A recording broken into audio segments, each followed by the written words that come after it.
My boss told me never to check camera 7 after 3 a.m. I thought he was being paranoid about liability. Now I know what's been watching us through that lens for the past 11 years. My name is Sarah. I work the overnight shift at Riverside Distribution Center, a massive warehouse in the industrial district. The building is 40 years old, used to be a meatpacking plant before they converted it. 200,000 square feet of storage space. Endless rows of metal racks, creating these maze-like corridors that all look identical in the dark. I took the job 3 months ago because the pay was good, $4 more per hour than day shift, and I needed the money after dropping out of nursing school. The work seemed simple enough: security patrol, monitor the cameras, make sure nobody breaks in, 11 p.m. to 7 a.m., 5 nights a week. Just me and one forklift operator working in the annex building across the lot. The place feels wrong at night. The ceilings are so high that sounds echo from 3 different directions. Your footsteps bounce back at you in ways that don't make sense. There are dead zones where the lights don't quite reach, pockets of shadow between the storage racks that seem deeper than they should be. Section D is the worst. It's at the northwest corner of the building, where they sealed off the old freight elevator shaft back in 2013. Structural issues, they said. The whole section feels colder than the rest of the warehouse. The lights flicker more frequently there, and there's a smell like rust and something sweet rotting underneath. Camera 7 watches it constantly, positioned to monitor the sealed shaft 24 hours a day. On my first day, my boss Frank handed me a laminated card across his desk. His hands were shaking slightly as he slid it toward me. Frank said, without making eye contact, "Night shift rules. These aren't suggestions, Sarah. They're mandatory." I picked up the card and read through it. 6 rules, all about camera 7. Never review playback footage from camera 7 between 3 a.m. and 4 a.m. If you need to check an incident during those hours, call me and I'll review it remotely. If camera 7's feed goes to static during your shift, do not go to section D to investigate. Note the time in the log and continue your rounds. If you hear the freight elevator moving in section D, radio the forklift operator immediately, and both of you leave the building. During your 3 a.m. patrol, skip section D entirely. Your route goes from section C to section E. If you see someone on camera 7 who isn't wearing a company uniform or hasn't signed in at your desk, do not approach them.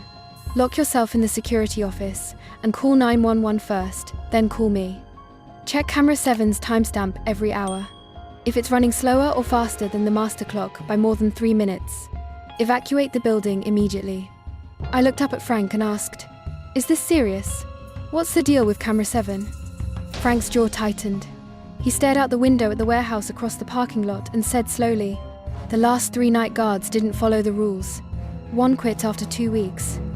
1 had a breakdown and is still in psychiatric care. The 3rd one..." He stopped mid-sentence, still looking away. Frank turned back to me, his voice firm and deliberate. "Just follow the rules, Sarah. Please." I should have asked more questions, should have pressed him about that 3rd guard, but I needed the job, and honestly, I thought he was being dramatic. Corporate paranoia about liability, probably. Maybe someone got hurt and they were covering their ass with bureaucratic nonsense. If you've ever worked alone at night in a massive empty building, you know that feeling when every sound seems amplified, and the silence between them feels like it's waiting for something to happen. My first week was quiet. I learned the patrol route, memorized which storage sections were which, figured out how to work the 16-camera monitoring system. The security office was small, just a desk, a chair, a wall of monitors showing all the camera feeds, and a heavy door that locked from the inside. Camera 7 showed exactly what Frank said it would: a sealed freight elevator shaft in section D, metal doors welded shut, yellow warning tape across them, concrete floor covered in a thick layer of undisturbed dust. Nothing ever moved in that frame, just static emptiness, night after night, until week 2. It was a Thursday night, around 2:30 in the morning. I was doing my hourly camera check, cycling through all 16 feeds one by one.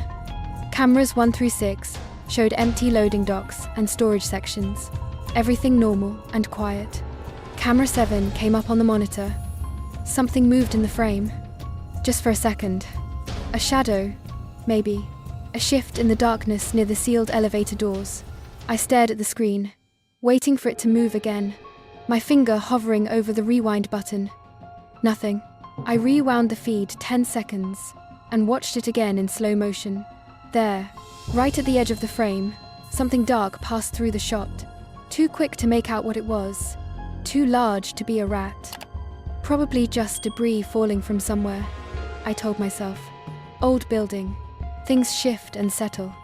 I made a note in the log. Brief movement on camera 7, 2:33 a.m., possibly environmental. Then I went back to my rounds. Week 3.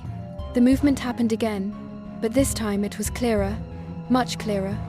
I was monitoring the feeds during my 1 a.m. patrol when camera 7 caught my attention.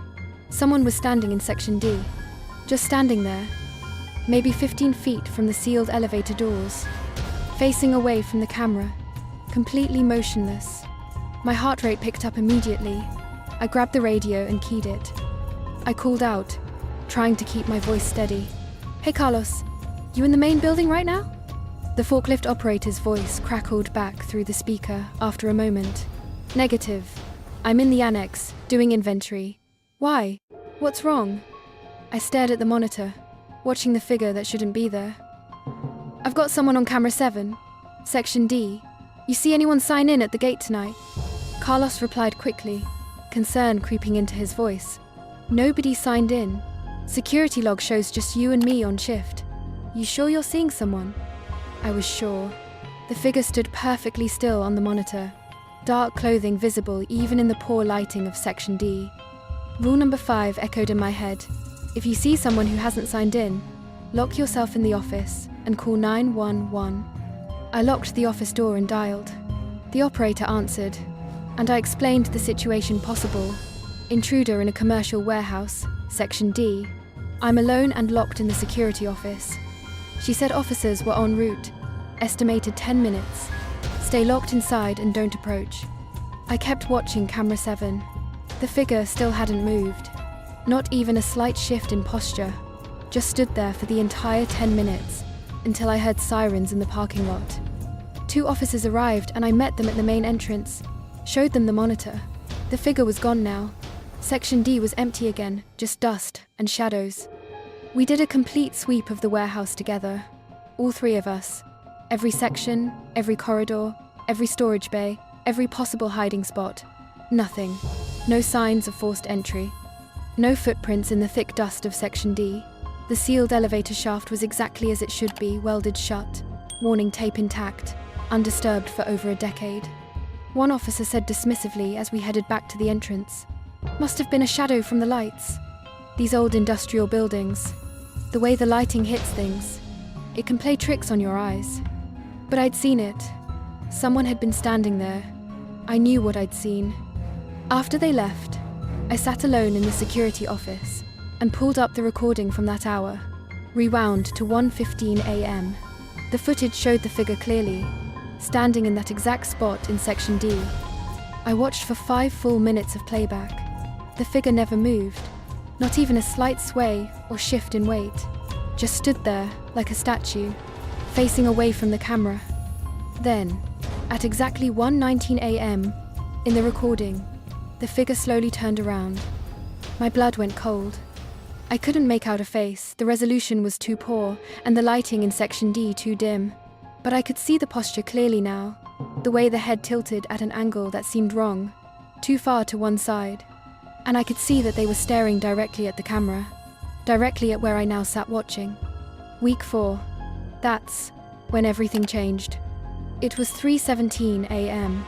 I was doing my hourly camera check when the figure appeared again on camera 7, standing in the same spot as before, but this time facing the camera from the start. Closer than before, 2 maybe 10 feet from the sealed elevator doors instead of 15. I looked away from the monitor for just a moment to write a note in the security log, counted to 3 in my head, looked back at the screen. The figure was 5 feet from the doors now. It hadn't walked. I would have seen movement in my peripheral vision.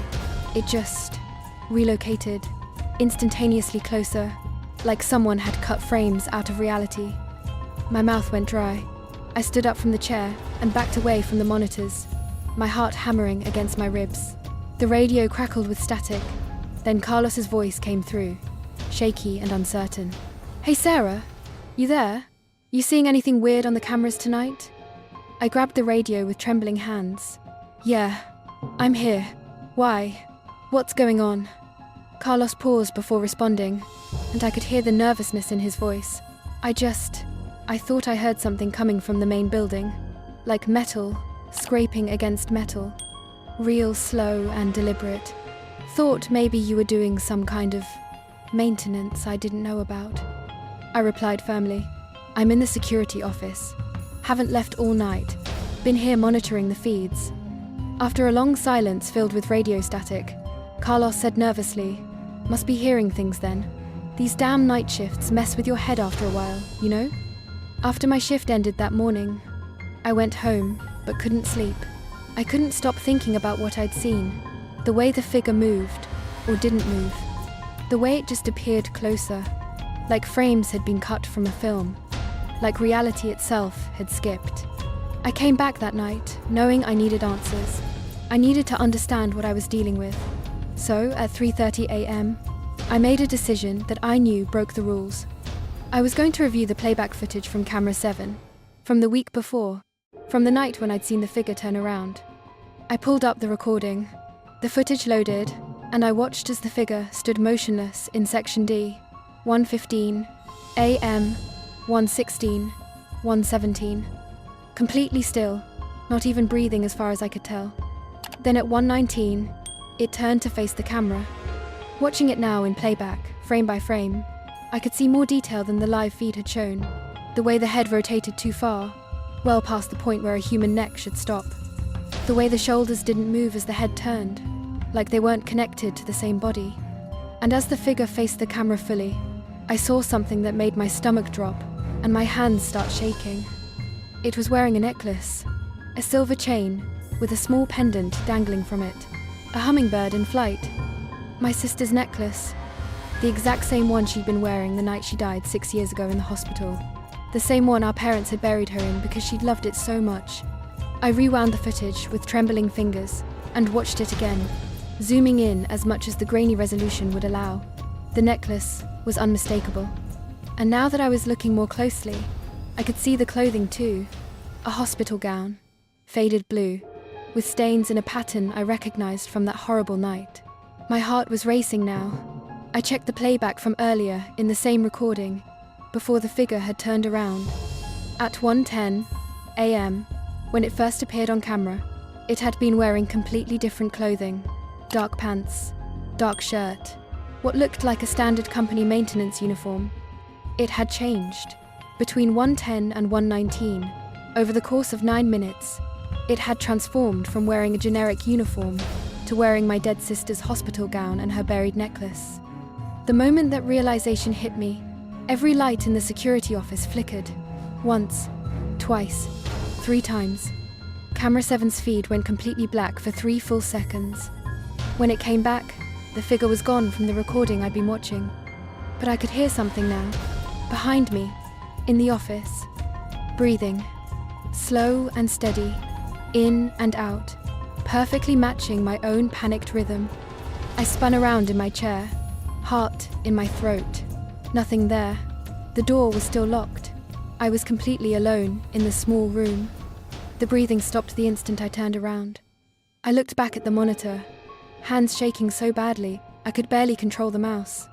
The figure was pressed against camera 7's lens now, so close that the image was distorted and blurred.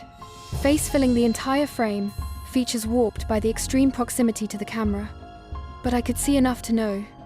It was staring through the lens, through the camera, through the monitor, directly at me. I'd broken rule number 1. I'd reviewed camera 7's playback during the forbidden hours between 3 and 4 a.m. And it had noticed